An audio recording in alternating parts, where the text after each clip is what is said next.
see you this morning, and we want to just welcome you. If you're here with us for the very first time, we're glad you're here. We've been praying for you to come. And our hope and our prayer is that you'll experience the warmth and the love of Christ Jesus our Lord. Because we realize, and we're going to be looking at this today in Psalm 62, we love the fact that God is our God and God alone. So we're going to worship, we're going to sing, we're going to tell God how much we love Him and appreciate Him, and we're going to stand together to do that. So let's stand together as our band leads us.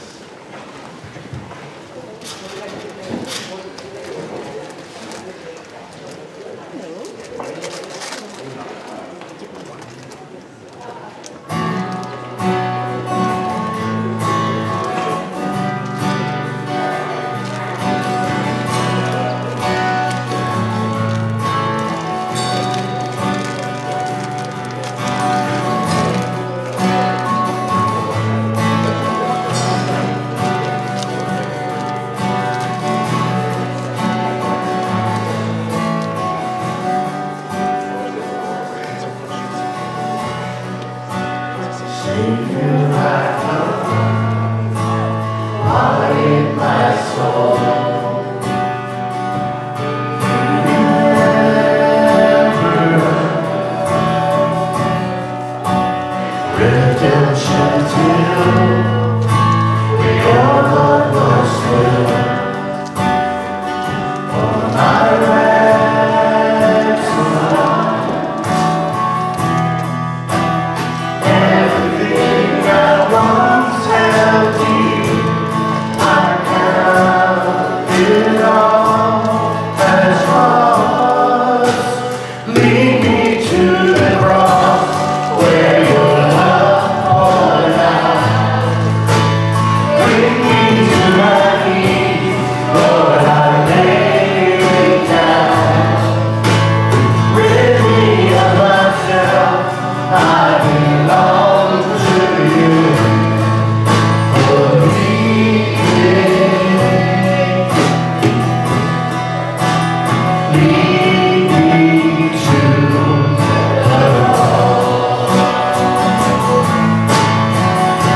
How y'all doing this morning? Let's continue our worship with singing Cornerstone. The stone that was rejected was the one who became the cornerstone of our faith. Yeah. Amen? Amen. Yeah.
Been many conquering kings through history.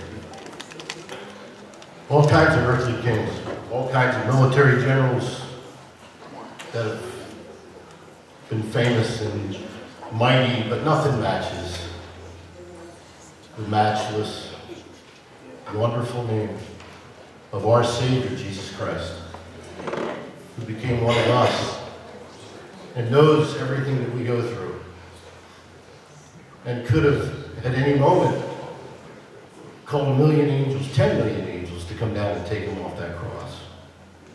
but he didn't, because love kept him there. It wasn't the Romans. They had no power. It was love.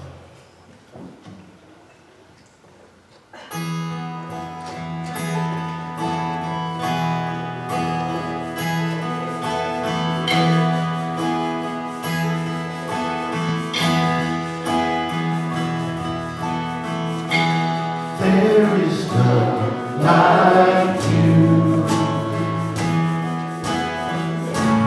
No one else can touch my heart like you do.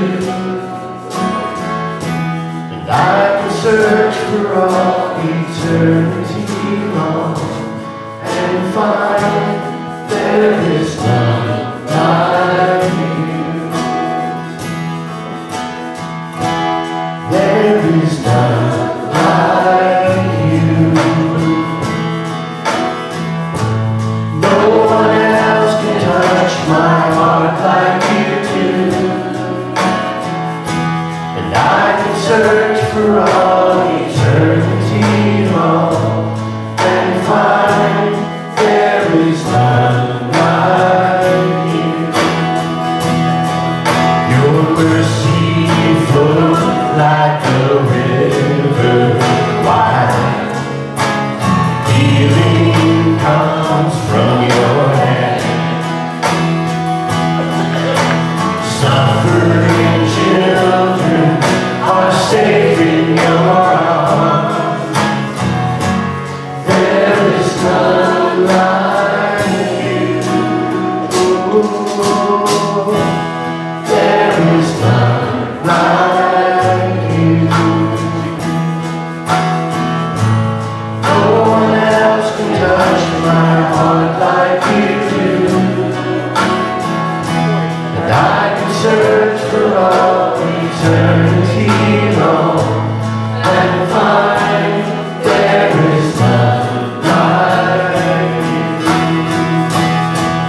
Your mercy flows like a river wide. Healing comes from your hand. Suffering children are safe in your arms. There is none like you, Jesus. There is none like you. No one else can touch my heart like you do. And I can search for all eternity long and find there is none like you.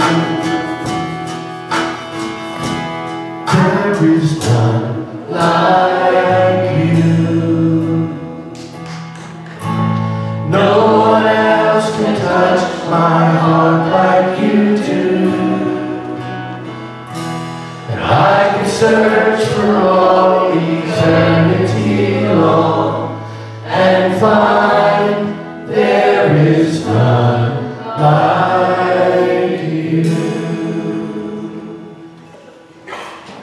Well, let's just sit and let's pray together.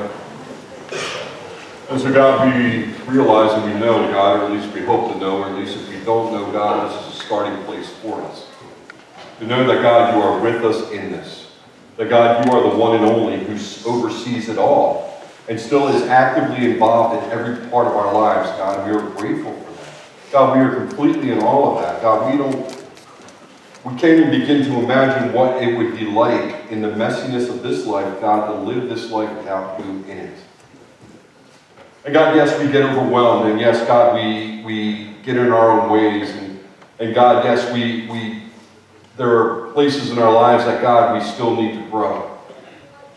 But God, in this, God, we pray that you would give us eyes to see, ears to hear, to know, God, where you're at work, so, God, we can follow you wherever you may be. So, God, we pray for our everyday. We ask, God, that you would be in our everyday, that, God, you would give us eyes to see our everyday. That God, we would see where you are so that God, we can follow and know that God, you are at work not only in our lives, but God, in the lives of the people around us and in the community around us and the world around us. So God, we don't even need to ask because God, we know that you're there. We know that God, you're doing it. But God, we just need to see you. We need to know that you're there doing it. Just show us, God. Show us, God, where you're in love with our neighbor, when we struggle to love our neighbor. Show us, God, where you're in love with our enemy, when we struggle to love our enemy. God, show us where we need to forgive, when, God, you have already forgiven. Show us, God, where we need to have compassion, where, God, you are being compassionate. God, remind us of who you are no matter where we may be in this life so that, God, we may reflect who you are and the truth of who you are to those around us. So, God, that they will know that there's a difference within our lives and that difference is because of you.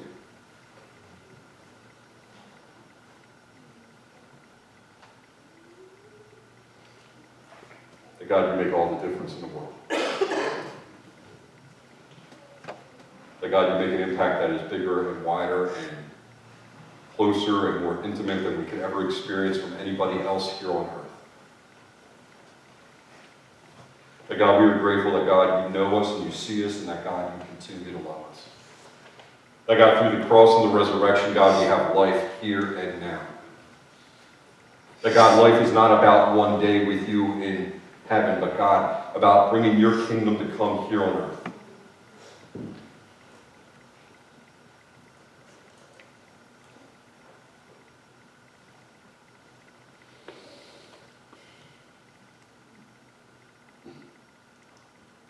God, overwhelm us with your presence. Fill us with your spirit. Guide us, direct us in all that we do. So that, God, we may be light.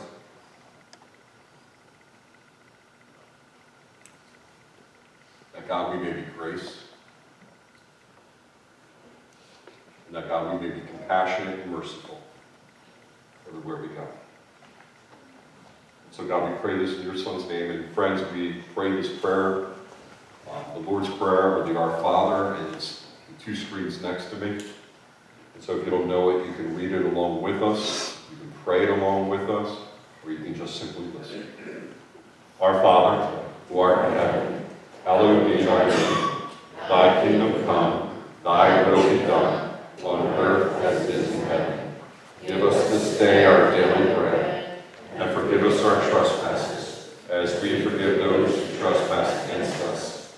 And lead us not into temptation, but deliver us from evil. For thine is the kingdom, and the power, and the glory forever. Amen. Nate, does this sound a little loud to you this morning? A little bit? How's that? All right.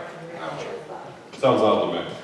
Just a couple of quick announcements before we continue our time of worship, our time of singing. A couple of things coming up. On April 13th at 1 p.m., Dobbins, our church, and Delanco Township are partnering together to provide an Easter egg hunt for pre-K through 5th grade for the children of not only our congregation, but also our community. But we need your help. We need those who can be available to hide, or as they say in the announcement, place the eggs. It will be down at the elementary school, Pearson. And so we'll be down there scattering the eggs for our children. It's not going to take a whole lot if we have enough people to do it, because we are partnering with Delanco Township. So we do have some things in place for that to happen, but we look forward to doing this with our community for our children. Also, there's an announcement in your bulletin about Holy Week and how we're partnering with our friends over at the Moravian congregation as well. There will be opportunities for worship all throughout the week. Good Friday breakfast with Jim Hughes. Then we'll have a Good Friday evening worship experience called The Last Words of Judas Iscariot. And then, of course, on Sunday, April 21st, And I know you're all kind of saying to yourself, are we really talking about Easter already? Yes, we are. Because it is March 31st, and next month is April. So we're looking forward to being together and worshiping together on Easter Sunday, April 21st, with a sunrise service at our gazebo in Belanco. It's the place that when you first come over the bridge, it's right there on the right, and also our resurrection celebration at 10:30. So we have a lot of things going on over the next couple of weeks, and we look forward to doing that with all of you. I'm going to ask those who are participating in collecting our offering to come forward at this time. We collect an offering, friends, because it's important that we do ministry in our church and in our community, and we can't do that unless we have an opportunity to collect an offering. So those who are coming to do that, let's come forward at this time. Collect our offering.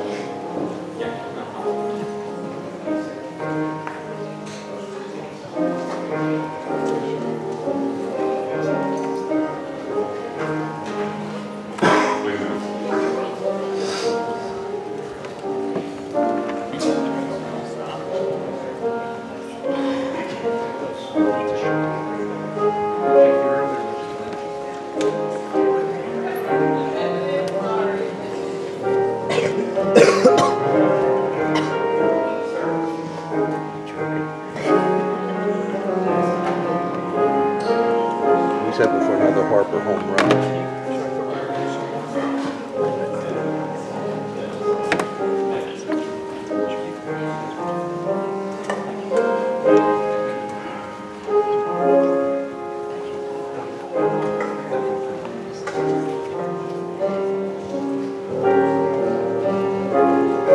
So kids are dismissed to go to Sunday school. Mr. and Mrs.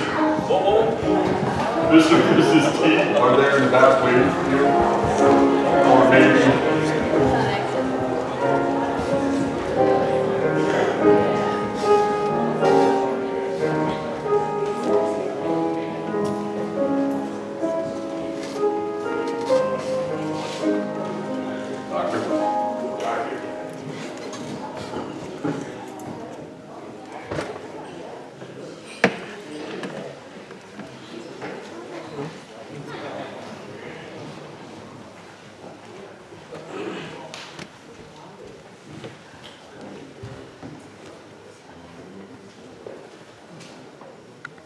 So Joe Barrett and I are going to read Psalm 62 together. Not together, actually. He's the odd, I'm the even in the slides.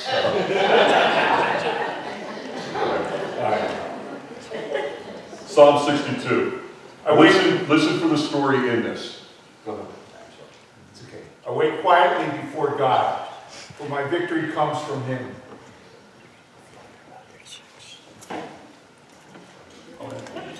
Oh yeah, I'm sorry, you're right. He alone is my rock and my salvation, my fortress where I will never be shaken. So many enemies against one man, all of them trying to kill me. To them, I'm just a broken down wall or a tottering fence. They plan to topple me from the high position. They delight in telling lies about me. They praise me to my face, but curse me in their hearts. Let all that I am wait quietly before God, for my hope is in Him. He alone is my rock and my salvation, my fortress, where I will not be shaken. My victory and honor come from God alone. He is my refuge, a rock where no enemy can reach me. O my people, trust in Him at all times. Pour out your heart to Him, for God is our refuge. Common people are as worthless as a puff of wind, and the powerful are not what they appear to be. If you weigh them down on the scales together, they are lighter than the breath of air. Don't make your living about extortion or put your hope in stealing. And if your wealth increases, don't make it the center of your life. God has plainly spoken, and I have heard it many times. Power, O God, belongs to you. Unfailing love, O Lord, is yours. Surely you will repay all people according to what they have done. All right, so I'm going to ask you to kind of stay seated for our hymn, Pass Me Not, O Gentle Savior.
So baseball season has started for my youngest son, Luke. He's 15 years old. He goes to a school, Gloucester County Christian School, and that school is a smaller school, so he definitely plays on the varsity team, but it's not just because it's a small school. My kid's pretty good.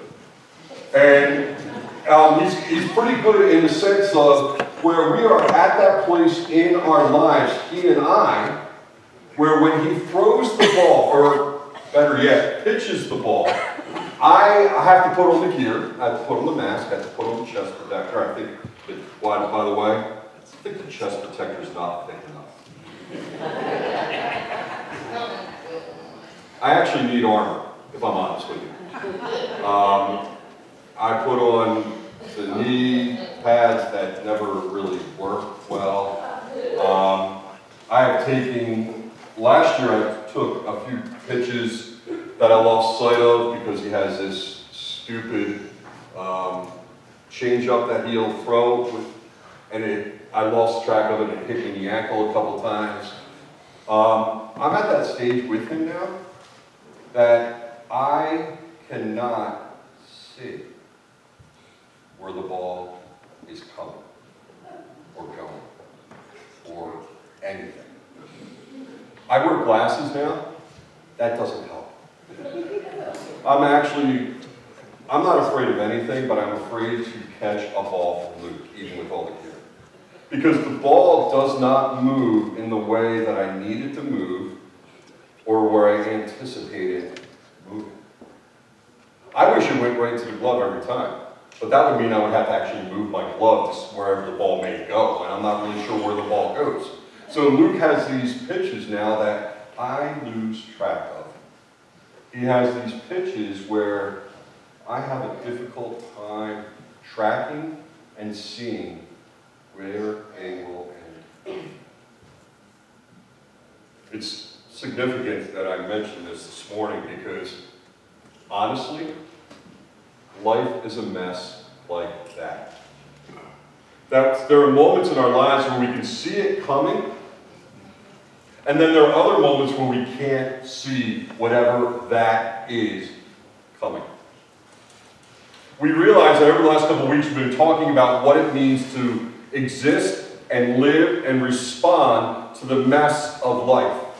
And I talk about that because it is true and it is real that all of our journeys may not be the same, but we all experience the same kind of difficulty, or what I've been dubbing as the messiness.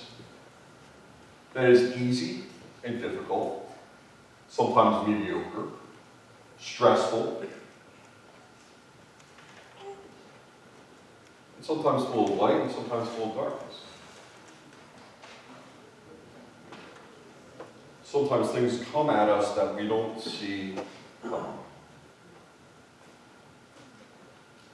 Barbara Brown Taylor wrote, or in an interview about her book, Finding God in the Dark, she makes the argument that we have always treated darkness as evil, our spiritual enemy, but instead our difficult and sometimes devastating circumstances and our darkness needs to be encountered. Rob Bell wrote in his book, Drops Like Stars, he wrote, I know a man who had 2 sons. Both his sons are married. Both their wives became pregnant in the same year. Out of the 2 pregnancies, one ended in a miscarriage and the other a healthy baby boy. And so twice in that year, this man went to the same hospital, walked down the same hallways with the same family members, the first time to grieve and mourn, and the second to rejoice and celebrate. And Rob Bell writes, we live in hallways, don't we? So we live in this in-between of the messiness and not so messy.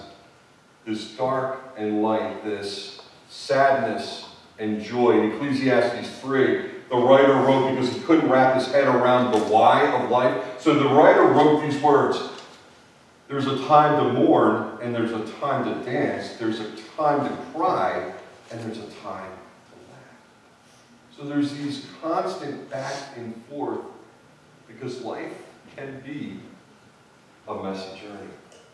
But see, when we look at Psalms, and we look at Psalm 62 as what we're looking at this morning, those messy journeys need to be encountered. We can't hide from it, right? We need to encounter it and realize that it's there, because not only do we learn from it and we learn about ourselves, but here's the key point of it all. We not only learn about ourselves, and not only do we gain strength and character in it,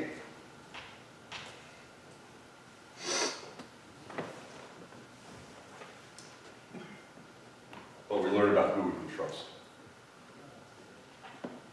See, I guess that for me, that is the reason why I encounter the messiness or the messy journey in life, is because I know that it shapes, it molds, it does something within my life to enable me, because if left on my own, I can't do it on my own. Let's be clear about that. When I'm left to do this trust thing on my own, this faith thing on my own, to pursue a relationship with Christ on my own, I can't do it alone. So circumstances, whether good or bad, difficult or easy, or just somewhere in the middle of mediocrity, kind of just average, enables me to pursue or trust that God is in it with me. So crisis turns into faithfulness to the one and only. So the context of Psalms, and I talked about this already the first week I was doing it. And by the way, I heard my dad was here last week. I heard he did all right. He actually got out of worship, got you all out of worship on time, I think, maybe. I don't know. You didn't talk about it at lunch. But I'm grateful my dad can fill in for me anytime he can. But the context of Psalms is that there's 150 of them that were written over a period of 1,000 years. Written while the Israelites were wandering in the desert, and then also while the Israelites were in exile or returning to Jerusalem or coming back to Jerusalem. The lyrics of each and every psalm reflect a diversity of emotion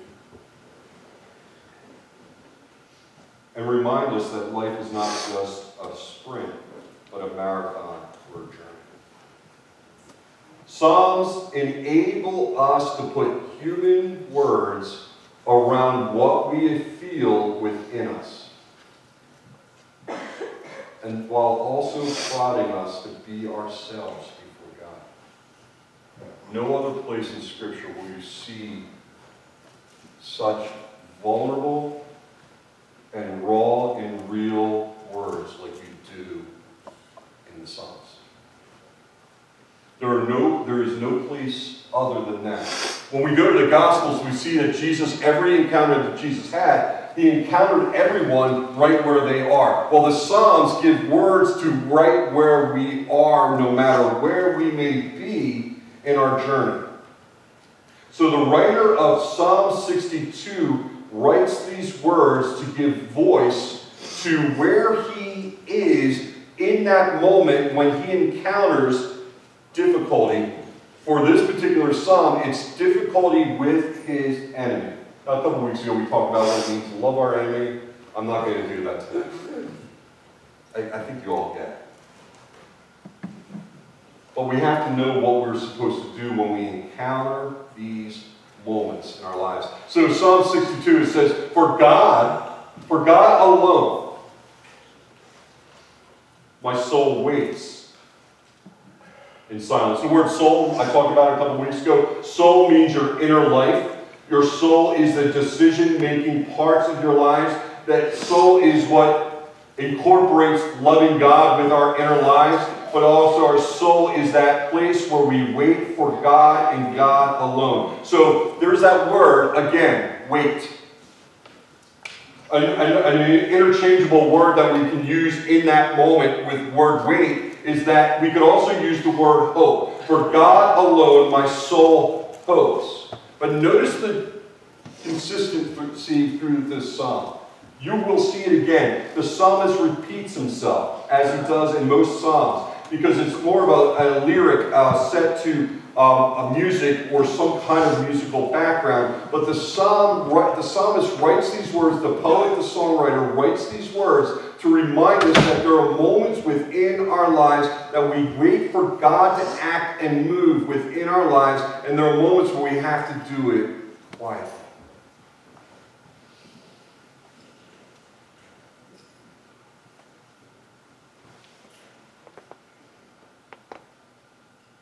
So the psalmist in this is putting words to what he is experiencing at that moment. The psalmist is putting to words the vulnerability, the authenticity. He's being extremely transparent. In other words, people can see what the songwriter is writing about, that he is waiting for God and God alone. That he is not waiting for anything else other than God. He chooses to wait for God to show him what's next, or where to go, or how to respond. What I appreciate about this psalm is that we see that in this, that the psalm writer, the songwriter, this poet, this warrior, more than likely David, wrote these words as a response to what he was experiencing. And so a lot of people are believing that David wrote these words at this moment, that he alone is my rock and my salvation, my fortress, I shall not be shaken. And so my enemies against one man, all of them trying to kill me. To them, I am a broken down wall or tottering fence. This Wednesday I'm going to have hernia surgery. And there's nothing more humbling than going for hernia surgery, because they basically, somewhere along the way over the last 2 years, something inside me broke and told me I wasn't allowed to pick up heavy things anymore. I like picking things up and putting things down. I really do. I feel like that's my spiritual gift. Now, we've been talking about spiritual gifts on Wednesday night.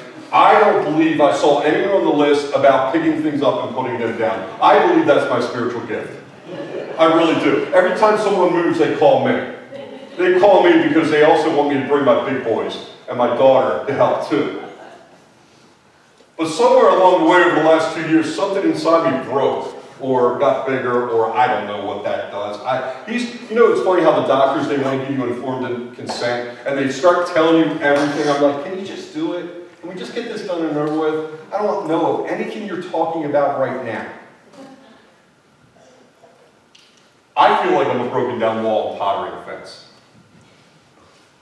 But David was writing these words in a way to say, right now, at what is past the prime of my life, he was responding possibly to the fact that his son, Absalom, turned against him. David was writing these words to remind himself that the one I trust in is the one God, only God, the God alone. That I can't trust in the people who I believe got my back. And so David is now in battle against his son Absalom, Absalom believes that he should be king, and that David, a broken down wall or a tottering fence, should no longer be a king. And so there's this battle, there's this rejection, and Absalom is saying to him, I want you dead.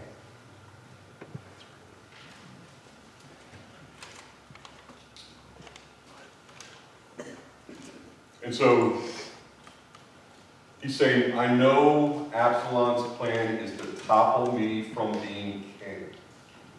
I know that he is lying about me. I know they say one thing, but then they say another. And then there's this word, Selah. Now, lyrically, musically, that word is there to pause the music. It's kind of like a pause in what's being said. Now this happens someplace else. There's a pause here, and then there's a pause later. And the pause later comes after the next set of verses. For God alone my soul waits in silence, for my hope is from him. He only is my rock and my salvation, my fortress. I will not be shaken. On God rests my salvation and my glory, my mighty rock, my refuge is God. Trust in him. Now you notice that David kind of flips it. He's talking from himself, for himself, and then this right here in verse 8, he flips it because he realizes that he's not the only one who needs to know that God is actively involved within his life. He's not the only one who needs to believe that God is present to provide him what he needs during a very difficult, messy part of his life.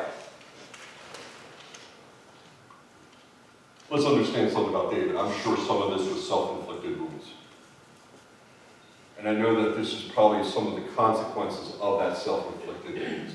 That doesn't mean that God doesn't want to respond in this.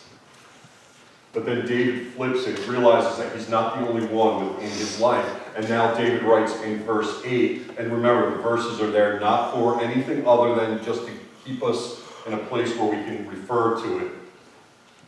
They didn't have verses back then like that. They didn't have little 8, little 7, big 62 or anything like that.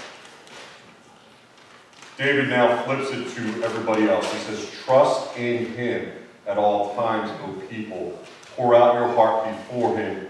God is a refuge for us. Selah. Now David pauses for a purpose. David pauses so that he can reflect upon what was just said. So that in the pause or in the rest, he can gather and he can rest and he can focus on who God is and who he can trust.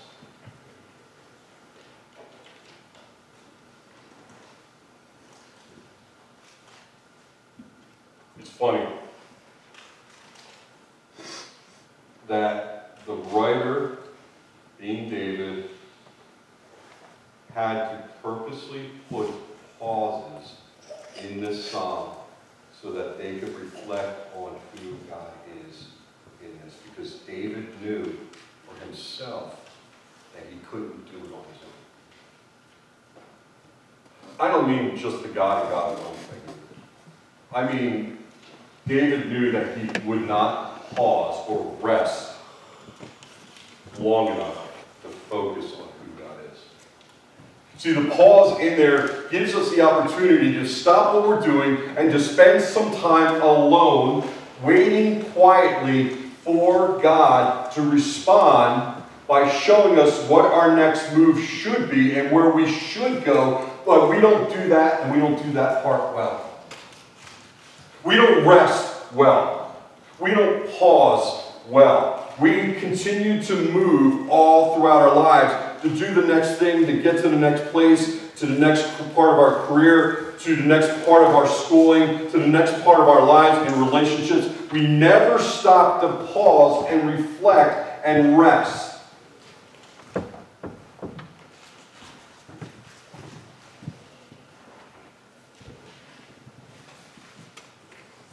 We don't stop and reflect and rest. Now, I say this to you. Rest is not just about naps, by the way. Even though naps are really good.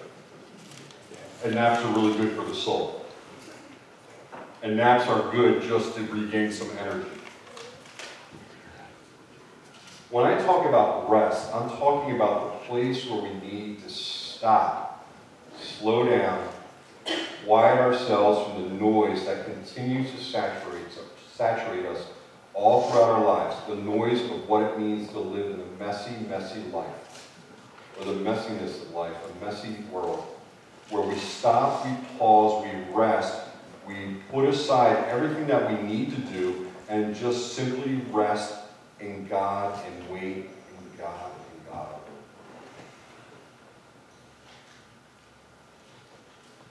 I wonder what that would look like.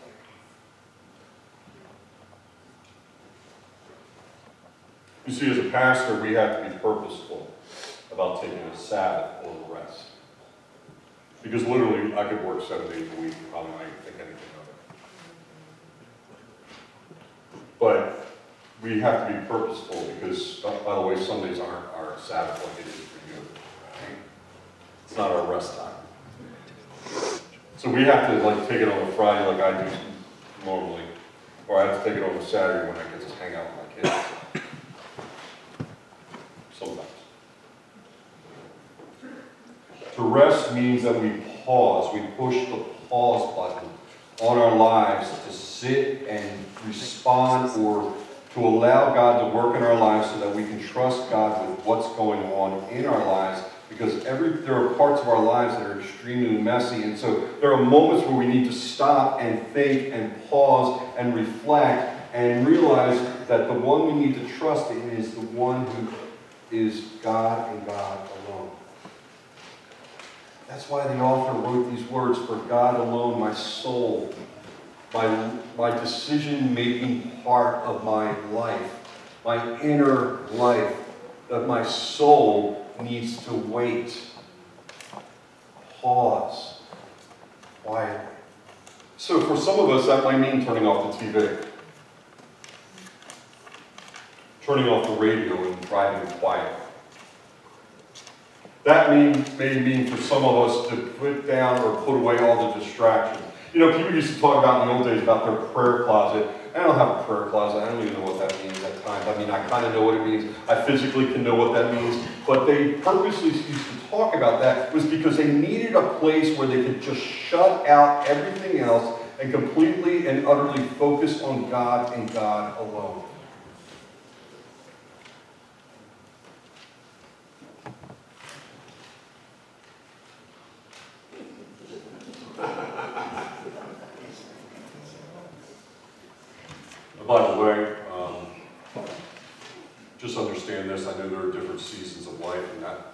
always happen well.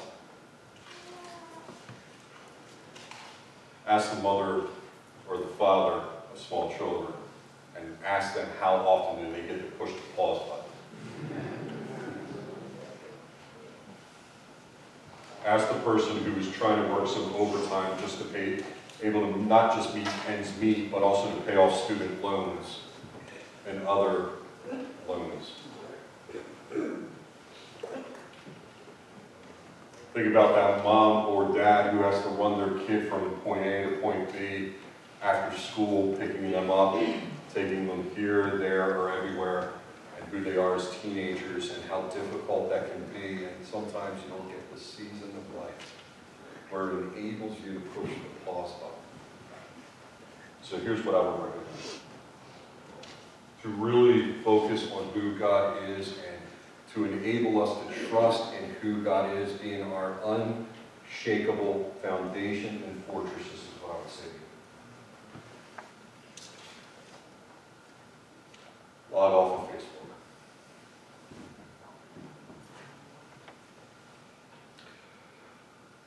Wake up maybe 15 minutes early. Log out on Netflix. Say no to some things. Say yes to some other things. Take the opportunity sometimes to simply take the rest that you need so that you can focus on who God is. Because, friends, right now things may be going well for you at this moment. The time will come where we get messy again and you need to push the pause button so that you can reflect on who God is and what God is doing and how God is willing to lead you and how God chooses to be with you in this as our rock, our salvation, our fortress. I think that's why David included the rest of this, that we're just a breath or a delusion. He wanted everybody to know that this has to do with all of us and not just some of us.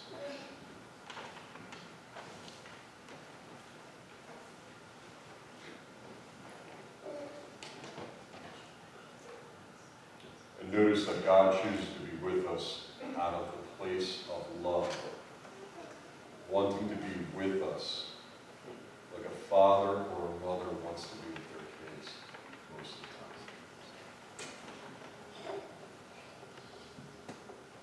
So God's reason for doing what God does, being present with us, will always be out of love.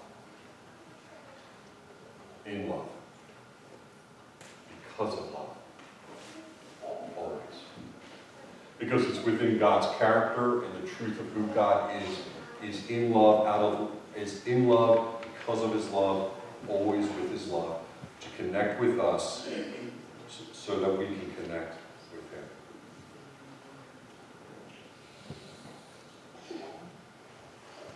Push the pause button. Here's what's significant about it. I'm a dad of 3 kids. I love them deeply, always. So I have to sometimes push the pause button on what I do here so that I can be with them. Why is that any different for our relationship? So I'm going to ask you to stand with me and we're going to sing together, Standing on His Promises. This is kind of an upbeat song. It's kind of a good song and a cool song. So I'm going to ask you to sing it with me. Maybe you can sing it louder than me. Maybe you can be the ones leading it and not me. That's going to be on the screen.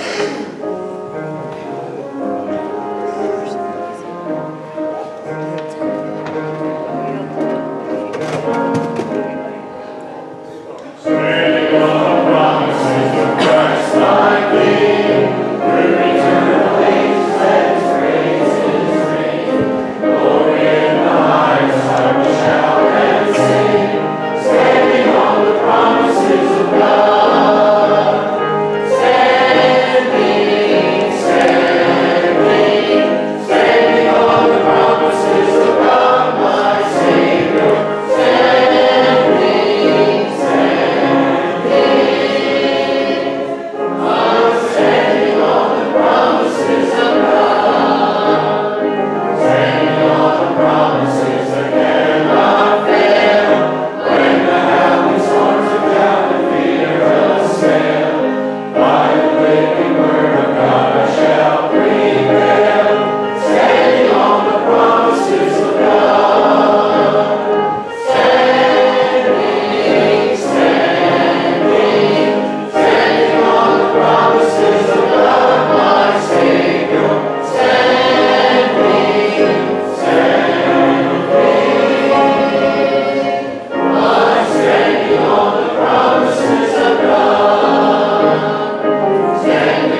God, thank you for your ability to be our unshakable foundation. So God, that when we leave here in the messiness of life, God, that God, we will be the light and the love of the community around us, that God, we may reflect the light that you are to us, in us, and through us. And God, we pray this in your name. Amen.